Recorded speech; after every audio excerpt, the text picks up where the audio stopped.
രണ്ട് പ്രധാനപ്പെട്ട സമയങ്ങൾ വിശ്വാസികൾ വളരെ കൂടുതൽ ശ്രദ്ധിക്കേണ്ടതുണ്ട്. ആരാധനകളിലും അതുപോലെ തന്നെ കർമ്മങ്ങളിലൊക്കെ നല്ലോണം ശ്രദ്ധിക്കേണ്ട രണ്ട് സമയം. ഈ രണ്ട് സമയങ്ങളിൽ ആരാധനകൾ, ധാരാളം കർമ്മങ്ങൾ നമ്മൾ ചെയ്ത്, അമലുകൾ ചെയ്ത് അള്ളാഹുവിലേക്ക് അടുക്കാൻ ശ്രമിക്കണം. പണ്ഡിതന്മാർ ആ രണ്ട് സമയത്തിനും നല്ല വില കൽപ്പിച്ചിരുന്നു. പരമാവധി ഇബാദത്തുകളിൽ തന്നെ ആ സമയങ്ങളിൽ ധന്യമാക്കിയിരുന്നു അവരെല്ലാവരും. ഈ അടുത്ത് ജീവിച്ച പണ്ഡിതന്മാരും അതുപോലെ തന്നെ ഇപ്പോഴും ജീവിച്ചു കൊണ്ടിരിക്കുന്ന ആളുകളും ഈ സമയത്തിന് വളരെ പ്രാധാന്യത്തോടു കൂടി കാണുന്നുണ്ട്. പക്ഷേ നമ്മുടെയൊക്കെ ചില വിദ്യാർത്ഥികൾ, മുതഅല്ലിമീങ്ങൾ പോലും, അതല്ലെങ്കിൽ ഇൽമു പഠിക്കുന്ന വിദ്യാർത്ഥിനികൾ പോലും ഈ സമയം ഇപ്പോൾ വേണ്ടതുപോലെ പരിഗണിക്കുന്നില്ല എന്നാണ് മനസ്സിലാകുന്നത്. ഈ സമയത്ത് ഉറങ്ങാൻ വേണ്ടിയാണ് പല ആളുകളും ശ്രമിക്കാറുള്ളത് പുതിയ കാലഘട്ടത്തിൽ. സുബ്ഹാനല്ലാഹ്, ഈ സമയത്തുള്ള ഉറക്കം വളരെ മോശമാണ് എന്ന് ആരോടും പറയേണ്ടതില്ല, ആർക്കും അറിയാം ഏതൊക്കെയാണ് ഈ രണ്ട് സമയം.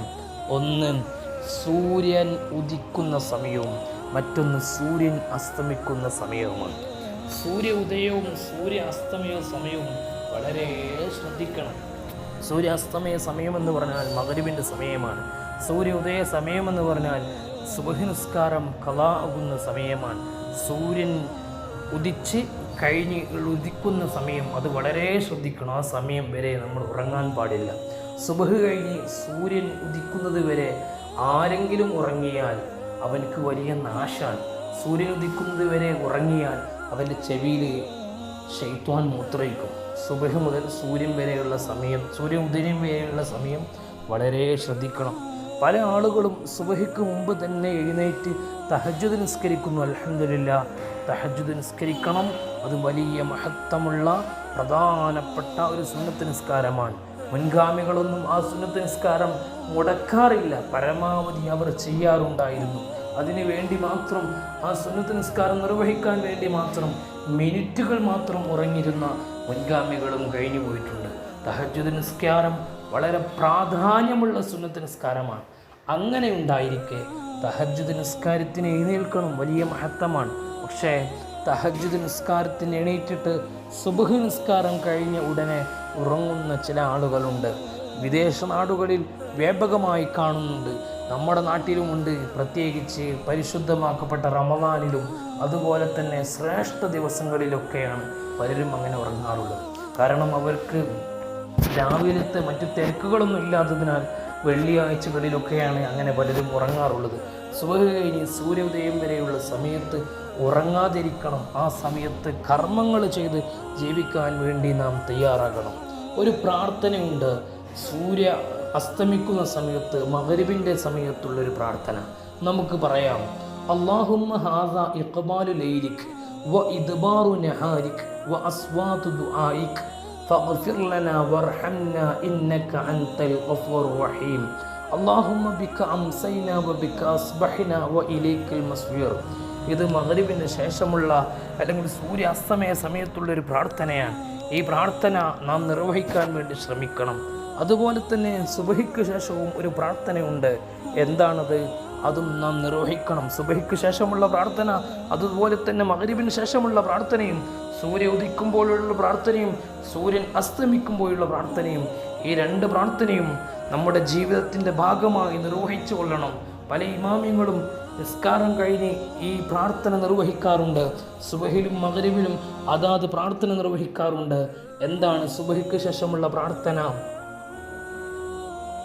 അല്ലാഹുമ്മ ഹാദാ ഇഖ്ബാലു നഹാരിക് വ ഇദ്ബാറു ലൈലിക് വ അസ്വാതു ദുആയിക് ഫഗ്ഫിർ ലനാ വർഹംനാ ഇന്നക അൻതൽ ഗഫൂറുർ റഹീം അല്ലാഹുമ്മ ബിക അസ്ബഹ്നാ വ ബിക അംസൈനാ വ ഇലൈക്കൻ നുശൂർ.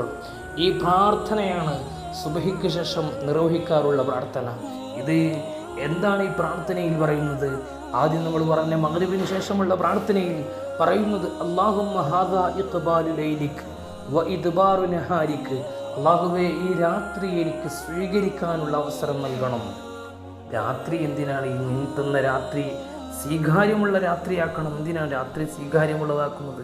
അള്ളാഹുവിൻ്റെ പൊരുത്തത്തിലാകണം. ഇദ്ബാറു നഹാരിക്ക് പകലിൻ്റെ അവസാന സമയമാണ്, പകലിൻ്റെ നല്ല രൂപത്തിൽ പറഞ്ഞയക്കാൻ കഴിയണം. അസ്വാതു ദുആഇക്ക് അതുപോലെ തന്നെ നിന്റെ അടുത്ത് സ്വീകാര്യതയുള്ളതാക്കണം. ഫഗ്ഫിർ ലനാ അല്ലാഹുവേ നീ എനിക്ക് പുറത്തു തരണം. വർഹംനാ നീ എനിക്ക് മാപ്പ് നൽകണം. ഇന്നക അൻതൽ ഗഫൂറുർ റഹീം നീയാണ് അല്ലാഹുവേ മാപ്പ് നൽകുന്നവനും പുറത്തു കൊടുക്കുന്നവനും. അല്ലാഹുമ്മ ബിക അംസൈനാ വബിക അസ്ബഹനാ അല്ലാഹുവേ നിനക്ക് വേണ്ടി ഞാൻ പകൽ സമയത്ത് നിന്നു, വബിക അസ്ബഹനാ വൈകുന്നേര സമയത്ത് നിന്നു, വബിക അസ്ബഹനാ വഇലൈക്കൽ മസ്വീർ ഇനി പകൽ സമയത്തും നിനക്ക് വേണ്ടിയാണ്. വഇലൈക്കൽ മസ്വീർ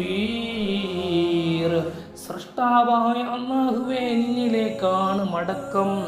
اللهم هذا إقبال نهارك وإدبار ليلك وأصوات دعائك فاغفر لنا وارحمنا إنك أنت الغفور الرحيم اللهم بك أصبحنا بك أمسينا وإليك النشور നിന്നിലേക്കാണ് മടക്കം.